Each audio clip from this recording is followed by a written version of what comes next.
Hi everyone, today we have with us a retail guru of Lenskart, J.Harii Subramaniam. Hari is an encyclopedia of retail insights and possesses a wealth of leadership wisdom. Come, let's conversate with this charismatic leader. Hi Hari, how are you? Hi Swati, I'm good. Thank you for coming. Pleasure is mine.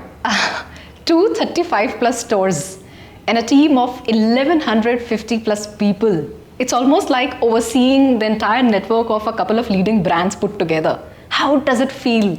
It feels great, I think, to have been associated with such an esteemed organization who has a purpose of solving the vision correction in our society. As a leader, you're also enforced upon taking care of people's growth. So it's a great position to be at. This reminds me of the phrase in Spider-Man movie where it quotes that with great power comes responsibility. So I think that's what keeps echoing in my mind every time I reflect upon where I stand today. And were you always in retail?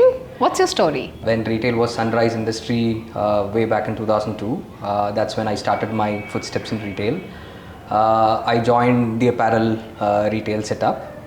That's when my journey began as a sales associate. So I've been fortunate enough to have worked with brands who were in their infant stage or they were coming back to the country as a new player.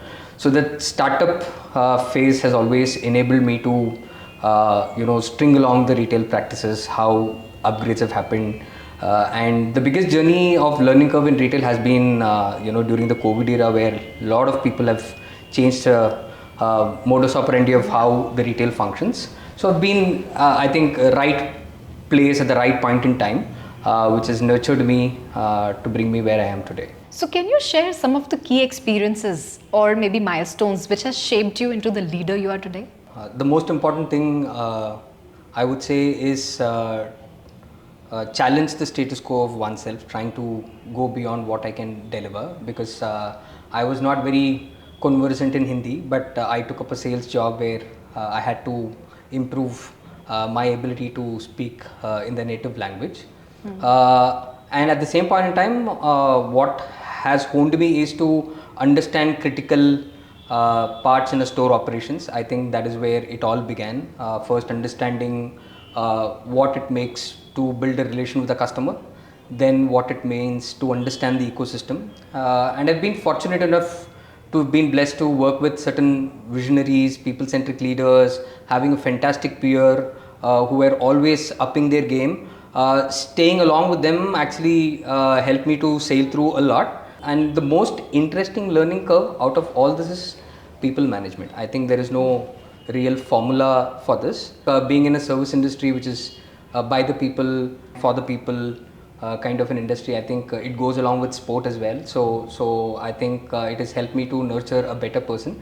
And what are your views on, empathy in the context of the workplace? So in a recent video of Mr. Prakash Iyer, I just found that empathy is what you anticipate to do for somebody else. It is not to try and feel after or feel while listening, but you anticipate. Right, so he narrates a very wonderful travel journey. He and his wife was traveling to Pune. So on the way out, they just stopped at a quick eating joint, and both of them ordered for a knick-knack. They ate. He was wanting to have a cup of tea, so he asked his wife, and she denied. She did not want. But however, he went and ordered. The guy out there didn't even ask, but he brought that extra glass. Right. So I think that is what we all tend to do. If you can relate that to a retail parlance, we always anticipate what a customer goes through at our stores, and we figure out that to be a problem and then come out with a solution. So have you ever faced a situation where you've seen a sort of conflict between maintaining a people-centric culture and attaining the business goals? Being in a service industry, it is an innate necessary evil that we live with, and Lenskart has made it very easy, right? Because of the wonderful value that we have, fail harder makes this more easy for us as a team to actually to really look through things, right? And we are an organization which believes in doing multiple experiments at any given point in time, and when you do that, you will fail in some and you will be successful in some. So at times you may have a situation where it is not very people centric. At times it may not be very business centric, but somewhere I'm saying this brings about that balance. So can you share a specific example or an incident where your empathetic approach has influenced your team or a specific team member? So this dates back when I took over Lenskart around 2018 September. I had joined the East Lenskart team. So unfortunately, one of the area manager could not make a cut as per his expectations. So the PMS scorecard was completely different to what his expectation was, and he was very much broken down. He had a similar leadership kind of experience in the past, but not a hardcore retail kind of an experience.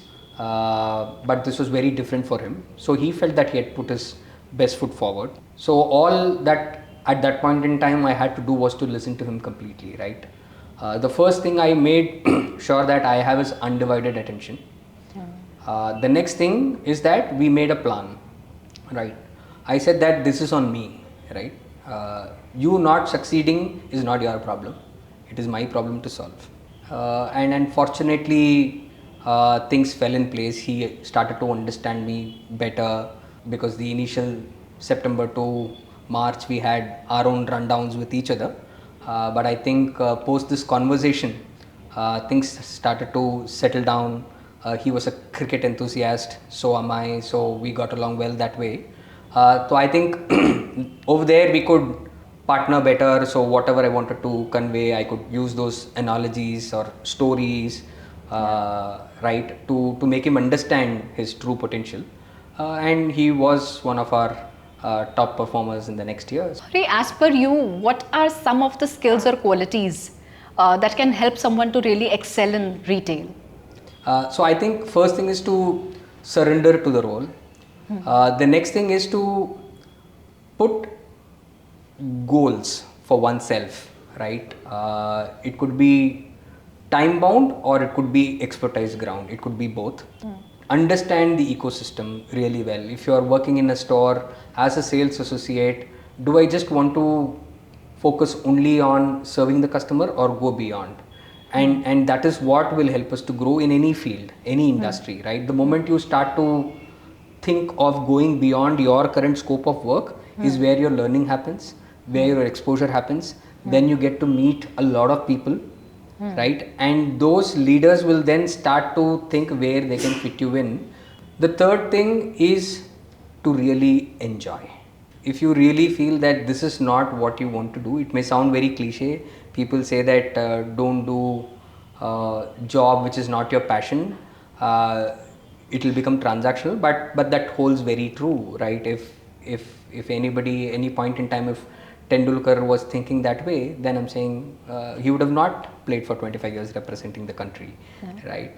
So I think it is very, very important, right, to actually to look up to people who have done that, right? And even in our own Lenskart, if you see all the senior leaders, right, they have really, really enjoyed what they are creating, what they're planning to do for the society, for us as employees. I think we are in a great space to actually to look at. I understand the perspective you're saying this from. So people who are in it already, I think setting up the goals, enjoying their work, thinking beyond can really give them growth. Yeah. But for people who are still thinking of, coming into retail, do you think, is there any specific skill that will help them in this particular trait? Or do you think it's all about mindset? If they come with a mindset of learning, they can really thrive?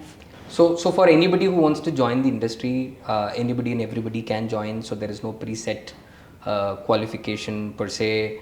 And if you actually look at the billionaires of the world, most of them are dropouts, right? So I'm just saying that again, it is what drives oneself. So if they are happy being with people, speaking to people, trying to create an impact with people, I think nothing better than a service industry or a retail setup. And I think as they tag along, I think they need to pick up a mentor for themselves and put a bit of reading habit because that really, really helps a lot in terms of asking the right questions. If you were to go back in time and give a piece of advice to your younger version, what would it be? I think reading books. I'm really, really bad at it. So reading habit is something I felt that I would have suggested the younger one. Traveling, I would have encouraged the younger one to have traveled extensively because that helps one to understand different cultures, your exposure or your mindset, understanding people gets even more better, and you then, I would say, be able to relate to people even more better. So I think that is there. You will not have those teething issues wherever I come. I am from South India, I have come to North India, I don't get rasam and sambar, I should stick to paneer and dal, etc. So the other thing is that teaching the younger one wealth management, being more financially organized, not live for the day but harvest for future, right? And I felt that I should have learned the art of stock options long back. So, with a team as big as this, do you ever get time to relax? And if yes, what is it that you do outside of work in your free time? During my free time, I enjoy cooking. I feel that's a big de-stressor. And I'm not a very authentic kind of a cook. I'm generally a fusion kind of a person because Sindhu likes to experiment food. So I generally pick up all the things that is available in the kitchen and then pick and choose and do something out of it. 8 out of 9 times they work along. So that ways I'm pretty much happy. Playing sport and watching sport is something that I've had from my childhood days. So when Olympics happen, then that excites me. And yeah, I'm a clown in my inner circle. So I do behave like a child and I just unwind my hair. That's how I am. So, in Lenskart, we are almost hustling all the time. What keeps you calm, composed, focused, and grounded? In general, what has happened over a period of time is that I've had good fallbacks for me, right? So whenever I'm stuck in something where I'm not able to figure out something or not able to take a call on something, then I have Sindhu to fall back. She's a fantastic listener and she's very articulative in terms of what I'm supposed to do when I'm just clouded with what to take. And if I'm really, really disturbed on something, then go to temples. For rejuvenation, there is only one God that I address, my mother. So any point in time I get pissed off, etc., I can't scream on anybody, only on her. So, your journey has been so inspiring, Hari. Have there been times when you failed, or do you still fail? So I think I've failed multiple times. So I think it is there with everybody. We are humans, we are flawed. Failure for me in a nutshell is not taking action. That is what I am failing because I am not trying to challenge my status quo. I am not trying to do anything which can put me in an uncomfortable zone or which can enhance my own talent. I am not doing anything but waiting for things to happen by themselves. I think that is failure. The moment you start to do something, even if the result is not in your favor, but at least you know that you have to change the direction. I don't feel like ending this conversation, but in the interest of time, I'll just come to my last question. If you were to give one piece of advice for people who aspires to be in the same leadership role as you, what would it be? I would just say, suggest them that they should hold on to the concept of GOAL, right? G stands for grafting, O stands for owning, A stands for being aspirational, and L stands for leading, right? So if they can put this concept for any role that they do, their chances of getting where they want to is foolproof. No, I think it was really nice interacting with you. Pleasure is mine. Thank you so much for giving the time. Thanks, Swati. Yeah. Well, that was an insightful conversation. I hope you enjoyed it too. Until next time, stay tuned, stay inspired.